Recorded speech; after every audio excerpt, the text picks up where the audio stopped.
Welcome into another episode of Harmonious at Lunch. We are here to disrupt the way you run, operate, and look at your business. Today, I have a super fun episode, and we got a clickbait title, which I am all for.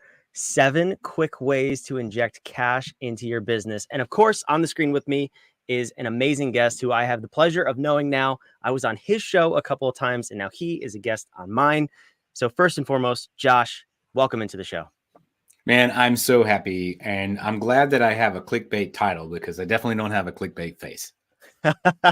I don't either. And usually people always say, you have a face for radio, right? Well, the same thing goes for podcasting. And then I decided to make a video podcast because I clearly misunderstood what they meant by that. Well said. Yeah. And here we are. So if you're watching on YouTube, thank you. If you are listening on any other platform, make sure you subscribe so you don't miss a minute of this absolute ridiculousness. But we will promise to help you grow your business. That at least we will deliver, even despite how we look. Anyway, Josh, enough about us. 7 quick ways to inject cash into your business. Before we get there, I want to hear a little bit about you. I know you have an expertise in sales and marketing. You host podcasts, plural. You do a number of different things. Can we get a sense of who you are in the world? Yeah, great question. So I've worked with more than 5,000 entrepreneurs over the last 15 years. And that sounds like a lot. Some of them I've worked with for 5 years. Some of them I worked with for an hour. And there's a whole lot of in between. But the thing that I noticed, though, is there are some trends. When you see that many people trying to make it with their business, you notice some things that they have in common. And as far as I want to answer the question about who I am, I'm an observer. I look at things and I try to interpret them. As a kid, I was a very quiet kid. I was the quiet one in the corner that was never acting up or making too much noise. Never had a lot of friends. And so I would watch and I would just try to understand what made people tick, what made them do the things that they did or say the things that they said. And I always thought that was a bit of a detriment because, well, why am I not just out there experiencing it? And what I realized later was it's actually a blessing because it helped me understand things and people in a way that most people just don't because they don't take the time to dig past the surface level. And so when I started working with entrepreneurs, I'm always trying to figure out like, well, why are you where you are? Why did you make that decision? Why is this person successful? Why is this person not successful, despite everything that they're trying or saying that they're doing? And why is it not working? And so who am I? I'm a guy that tries to figure out how to answer questions, like tough questions. And over time, when you try enough, it's not like I'm really that smart. It's just that anybody that has enough reps is going to be a pro at something. And so when you try to answer the same question enough times, eventually you're going to have a pretty good answer. And I'll say this: so one thing that I've learned, if I were to just summarize the main lesson that I learned in working with 5,000 different entrepreneurs across 30 plus different industries, I mean, everything you could possibly imagine. I've worked in crypto and cannabis, junk hauling, law firms, agencies, coaching companies, travel agents, real estate, like literally everything you could possibly think of. And here's what it is. It all comes down to this. Successful entrepreneurs pretty much do the same things over and over and over again. Unsuccessful entrepreneurs pretty much do the same things over and over and over again. And once you realize that, then you start to understand nothing else really matters except for doing what works. And if you're doing what works and you repeat that process, you're going to be successful. If you're doing what doesn't work and you repeat that process, you're not going to be successful. And if I walk away from a decade and a half of experience here with no other lesson, that's a big one. If I can impart that on anybody that's listening right now, if you're not where you want to be right now and you're constantly busy and you're working 16 hours a day and you're stressed out and you're like, I wish I had time to do this or this or this, but I'm just putting out fires. Relax. You're doing the wrong things. Just do the things that work. Just do what works and you'll be fine. And do that over and over and over again. I mean, should we stop the episode now like that? That's it for me. Does anything else? Forget about the 7 quick ways to inject cash. No, I do want to get there, but that's so crucial to understand. I see hustle culture and mainstream and social media kind of putting the doer hat on entrepreneurs and saying you have to hustle and you have to do more. But you know what we teach and what you just said is the 80-20 rule. It's like there's some things that you're getting a massive result from, but you feel like you just have to do more to be busy. Wherein most people, they could do like 2 hours of work a day and get the same result, no matter how bad the result. So maybe we need to improve the outcome. Yes, but the inputs don't have to be so crazy. They don't have to be the 10, 12, 14-hour days. I think that's phenomenal advice. And it's interesting that that's what you said about observing successful and unsuccessful people. I love that. It's one of those kind of things that sticks out to you, right? Mm-hmm. Because it's like you've heard about successful entrepreneurs. Hey, I've got a routine. You know, I just do the same things over and over and over again. We've all kind of like internalized that. And so when I say that, you're like, yeah, of course, that makes sense. But then when I say it's the same for the people who aren't successful, then you're like, crap. Well, which one am I? You know, and then you start to realize, like, here's the thing. This whole thing started. I launched a podcast called The Do Zone, and I wanted to create this movement because I am in a war against the word busy. I think it's a 4-letter word. It's an enabler. It's a euphemism. Whenever you say the word busy, you can pretty much replace it with unfocused. In fact, challenge for anybody here watching or listening, I actually, whenever I type something on my phone, I set an autocorrect in the text replacement. So whenever I type the word busy, it actually replaces it with unfocused. Like it literally, like, I don't know if you can see this, but it literally will autocorrect to unfocused if I hit the space bar here. Watch, I'll do it right now. Boom. That's amazing. Like I can't even type the word. And that's one of those things where, like, hey, if you're saying you're busy all the time, just understand you're using that as a shield for not doing the things you need to be doing. Because if you're that busy and you're not where you want to be, you're doing the wrong things. Do something else. Yeah, that's a lesson a lot of people need to hear. And thank you for slapping the audience in the face. I built you up, and then you came in here and you're slapping people. Josh is cool. You guys suck. You're unfocused. Go home. You're unfocused. You're not doing the right things. Just stop doing everything. But hey, you know, to tell the truth, like, here's the thing. If you really think about like the economy of energy that you have available, if you're not doing the right things, just don't waste the energy. And like, you're better off doing nothing sometimes. Yep. If everything that you're doing is wrong and you're just filling up your calendar with garbage, you're better off just taking that time to think and figure out, well, what is the thing I can do that's actually going to move the needle? Yeah, that's huge. And I think that is a good reframe for today's conversation. Of course, we're talking about the 7 simple ways to inject cash into your business quickly. Now that you've slapped everybody around. Now, listen, on this show, the listeners know I usually meet the guest about 3 minutes before I hit record. And I love that because we get to just break things down in real time. I get to meet them, get a feel for them. I have the pleasure of knowing in advance. So I know you are an amazing person, an incredible entrepreneur, and you have skills and tactics that can actually help people get cash very quickly. I'm glad you slapped them first, because now that you've been slapped, you've been disrupted, and we've woken you up a little bit. Now let's figure out with that mindset of, okay, maybe I'm doing too much. Maybe I'm using the B word in the wrong way. How do I actually get cash in my business quickly. I'd love to dive in, Josh, if you're ready. Where do we start with this conversation?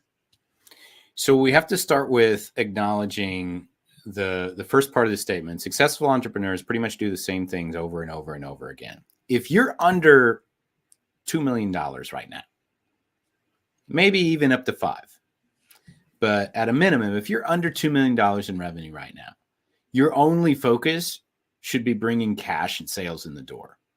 If you're focusing on anything else, then that's why you're not there yet. Core values are really important. SOPs are really important. Hiring the right team and getting your company culture, all that stuff's really important. And it should exist. But if you don't have enough cash, you got problems. If you've got healthy sales and cash flow, you can like just point the cash at whatever problem you have and just pew, pew, pew, pew. You can like get rid of the problem. It's gone. And so focus on bringing in cash and sales. And if you're doing that over and over and over again, your success is just a matter of time and effort. And so one of the ways that I like to engage with my clients is let's get some cash in the door now. I have found 100 times out of 100, Brandon, that when I talk to a client and I say, this is the first thing we're going to do is we're going to inject quick cash into your business. I have found 0 of them to be upset with that. I've found 0 of them to say, no, man, I don't want money. I need like whatever other thing, like nobody's upset about that. Right. And everybody's happy when it comes in, because now when you've got cash, you got options, you got choices, and you can grow your business however you want, because now you got something that you can point at a problem and annihilate. So let's get into what that is. And I've worked with thousands of entrepreneurs, and I went and I did an analysis, and I started looking at all the most successful campaigns that I had with all those clients. Not everything was like super successful, but a lot of them had some big wins. And I started boiling it down, and I realized, well, a lot of them I did this. A lot of them I did this. A lot of them I did this. And I was able to narrow it down to just 7 templates, 7 basic frameworks for how to get cash in your business right away. There was not 8. Only 7. And so here they are. It's an acronym called PRECISE. So I call it the PRECISE method. Okay. And each letter stands for one of the 7 ways. And so I'll give them to you right now. P is process improvement. I'll go through what these all mean here in a moment. So we've got process improvement, reposition, egg, conversion message, innovative offer, secondary sale, elixir. Process improvement, reposition, egg, conversion message, innovative offer, secondary sale, elixir. So you had me with most of them, and I love that you have an acronym. We have an acronym, Harmonious, above my head if you're watching. Right. I had most of the letters, and you could spell it, which is fantastic because I couldn't. Egg, you said egg. I did say egg. We're going to dive into this in just a second. Before you dive in, I'm going to put your website on the screen. I hope you're taking notes if you're listening, but if you're not, go to factor1.io. I'm sure Josh has a resource for this exact method for you. But yeah, I can't wait to hear you unpack all of these, including the egg, Josh. That's right. Please. and so if you want the complete training, I put together an entire training on these 7 different methods. And you can go to my website. There's an opportunity to learn about the slingshot, and the slingshot is what I do to help entrepreneurs slingshot past where they are so that they can get into momentum. So you can go to factor1.io right there on the homepage, and there should be a place where you can access this training. Or you can book a call directly with me and we can talk, whatever makes the most sense for you. And one last thing, you can reach me at JT Literally on social media in case you want to have any questions. So if you wanted to watch the entire complete training, I have that available on my website, but let me go through it really quick. So a process improvement is a change in the way that you operate. So you're adjusting an SOP or a standard operating procedure or something that you normally do, and you're making it more efficient or more effective. Okay. An example for that might be the way that you handle your phone calls or the way you handle your sales process. For instance, if you take a call and then you have to send it to a setter, and then the setter puts it with the closer, and then they have to send an estimate, and then they have to send out a proposal. And then there's like all of these choke points that the prospect could just bail out. We want to look at a process like that and see, well, how can I improve this process without doing anything else, without changing what I say, without changing what I'm selling, but how do I adjust the process so that I can increase my conversion rate and have a better chance of getting a sale? Maybe I cut out one of those steps. Maybe I shorten one of those steps. Maybe I automate one of those steps. Okay. So reposition has to do with making you a more premium option. It also could mean that you're changing industries or changing markets. An example of a reposition could be a roofing company. In Texas, there's probably like 47,000 roofing companies. And what distinguishes Tom in the truck from Pete in the pickup? Well, nothing. You know, they both drive around and they knock on doors and they got hammers and shingles. But there are certain customers who would rather do with a company that is treating them with white glove treatment, and they would rather pay a premium for that. And if you can reposition your company as a more premium option, you can basically charge a higher amount of money for the same service, and that brings in cash for you. Okay, so egg. What's egg? Egg stands for everything's gotta go. This is your blowout sale or your deal or your special offer on some sort of existing product or service that you currently have.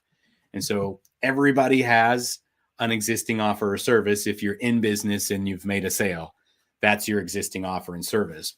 And so there's something that you can do that's going to make that offer stand out or more attractive for a short period of time.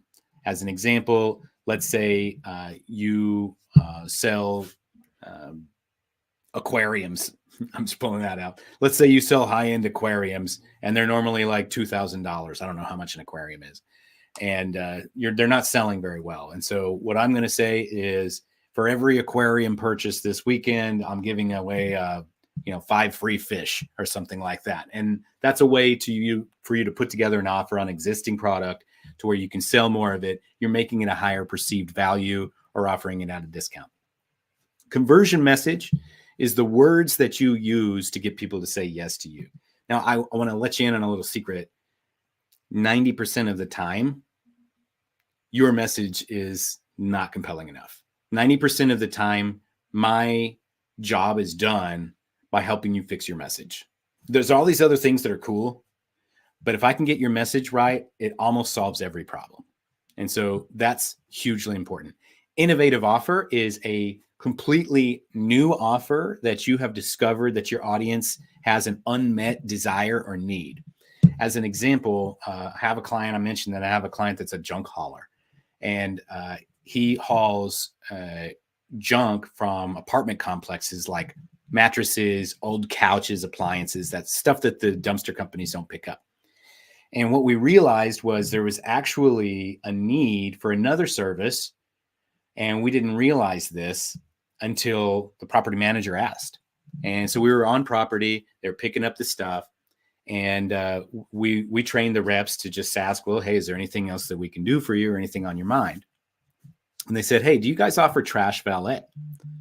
Which is basically the tenants leave their trash bags out at the door instead of walking into the dumpster, and somebody comes and picks it up. That's trash valet. It's a very high margin service, and not a whole lot of people have it. And the sales rep on property knew we didn't offer trash valet, but thought quick on their feet and said, yes, we do. Let me get right back to you.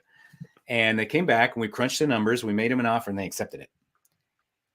And that was something that did not exist before. And it created recurring revenue for this company that boosted their revenue and gave them secure revenue moving forward. Secondary sale is an upsell or a cross sell. What an upsell is when you purchase something and you're offered something else. Hey, would you like fries with that? That's an upsell.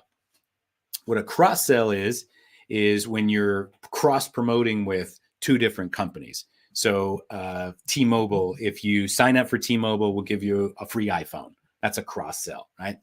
And so those are innovative ways to kind of combine what other people are doing and other people's audiences, or the fact that you're already at the point of sale. Hey, you're already here. Just for a few dollars more, you can have this too. Yeah, why not? It's an impulse decision, a gut kind of decision there.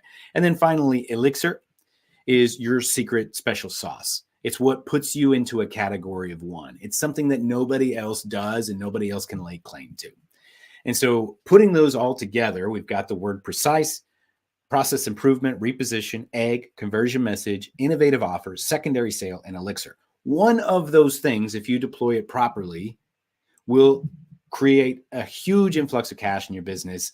Just to give you an idea, most of my clients who deploy this, they're seeing 2x, 3x, and even one of them got 5x their sales in a 90-day window just by deploying one of these things. So you could 2x, 3x, or 5x your sales in about a 90-day window by getting this right. I'm not going to say that's going to happen to you. What I'm going to say is I've been able to help my clients do that in the past. And so it is definitely possible as long as we get it right. That's awesome. So yeah, if there's no other compelling statement than that, go to factor1.io, check out the full training like Josh said. But I want to ask, you said if you even do one of them, is there a method or a framework you go through for all 7? Do you attack it in a specific order, or with some people, do you do it all at once? What's the process there? Here's the thing. We have to solve problem number 1 first. And problem number 1 is usually not which of these methods should we use. Mm-hmm. Problem number 1 is typically I'm stuck and I don't know where to go. And we have to solve that problem first. Many entrepreneurs I speak with don't have a clear goal. They don't have a clear destination in mind. Let's fix that first. And once we fix that, then we can reverse engineer the plan of what we do to actually get to the finish line, which will probably be one of these methods.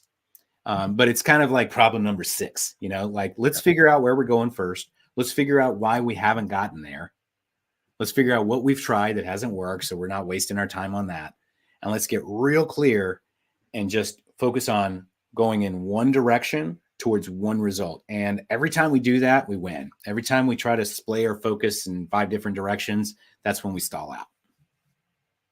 That's great advice too. And that's something that I've noticed from observing the unsuccessful side of entrepreneurship is you say successful and unsuccessful do the same things over and over.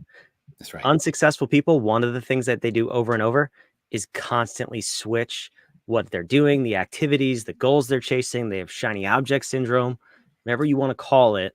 There is no clear focus. They're busy, to use your word. So to kind of bring this episode full circle here, that's my biggest takeaway and what I've been preaching. We're recording this early in the year. That's what I've been preaching for the first 2 weeks of the year is just stay focused. That's why New Year's resolutions fail, is because people start something, they don't want to see it through, and they see something else that's better and they go jump onto that. And it's this never ending cycle of doom. I absolutely love this episode. I love your acronym, your 7 letters, my 10 letters. I can't spell either of them, but here we are anyway, talking about them. No, Josh, this was a fantastic episode. And I really do hope you watching, listening, wherever you are, you go to factor1.io, download the full training. I know I am. I want to check it out. That sounds awesome. Josh, you have so many topics you could talk about. I'd love to have you back on the show. But first things first, what is the next thing when people go to your website and download it? We're going to assume they do that. What is the next thing you want people to do walking away from this episode? The next thing you should do, like as in right now, whatever it is that you need to do. Okay. This is the easiest thing in the world. Okay. If Brandon and I walked up to you and we said, hey, let's go on a road trip. Now, aside from the fact that we're 2 really cool dudes. He will slap you. I will not. So yes, aside from that. Brandon and I walk up to you and we say, hey, let's go on a road trip. I want you to think about the very first question to come to your mind in response to that. Brandon, what do you think would be the first question somebody would ask if we went in and said, hey, let's go on a road trip? I would hope it would be, where are we going? Where are we going? I have 100% success rate on getting the right question when I ask you what that is. Where are we going? but not enough of us are asking that question about our business. Where are we going? Because if I walk up to you and I say, I don't know, I don't really have a destination in mind. I figured we would just grab some sandwiches and figure it out. You're not getting in the car with me, man. You got other things to do. You're busy. and so if you walk away with nothing else, you need to ask the question, where am I going with my business? Because if you don't have a clear destination, Disney World is a clear destination. West, not a clear destination. Okay. So if you don't have that clear destination, you need to get one, because otherwise that's when you're subject to shiny object syndrome and distractions and starting to do the wrong things that don't work, because you can't identify the right things because you don't know where you're going. And if you don't know where you're going, according to the rabbit in Alice in Wonderland, any road will take you there. That is right. That is the perfect way to end the show for two reasons. One, because since I met you, I have started using that line, and it is all credit to you. So you, the listeners, have heard me say that on this show. That came from Josh. Always give full credit. And the other thing is, let's tie this to the harmonious architecture. We talked about U and N a lot. U is ubiquity. That for us is sales and marketing. Those two go hand in hand. And the N is navigation. Everything in the architecture starts with navigation. It is where you're going. It is your compass, the direction for your business. Josh said it. I didn't have to say it. If you know where you're going, you can find ways to get there. If you don't, anywhere will get you there. And of course, ubiquity is always tied to your navigation. So get those two things right. Then you can implement the 7 steps to inject cash quickly in your business. But stop falling for shiny object syndrome. Stop being busy. Change that in your phone. Go download Josh's his full course on this. And I'm excited to see you back next time on Harmonious at Lunch. Remember, wherever you are watching, listening, drop it in the comments. What were your takeaways? And be sure to follow along, like I said, so you don't miss this ridiculous show where we disrupt the way you think about your business. And we ultimately just want to get you to that next level, wherever that is in your business. We'll see you next time on Harmonious at Lunch.